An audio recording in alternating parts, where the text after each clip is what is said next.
Ikaw, ismak na ano? Kino dapat sa mga daw? Ikaw na rin. Di ba? Ini nga intra, nag-intra. Amo yung tumubutangan, o sa aga o sa gabi. Okay, pwede niya kahumagkaon. Okay?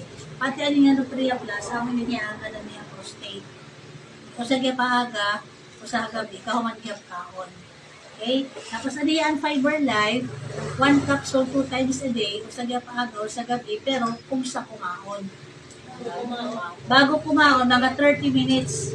30 minutes to 1 hour before meals with 2 glasses of warm water. Medyo mapasok-pasok, maligam-gam.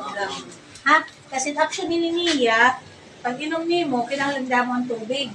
Mga 2 glasses. Kaya nagpo-form ito niya dito mga gel dati yan. Amo ito rin yung mga bato-bato, pwede ito niya nadukot, tapos amo ito niya yung pupupo. Tapos ito yung pagpupupo, amo ito niya go direction. So, dili ka na kung korean pagpupupo. Oo. Medyo mapasok-pasok.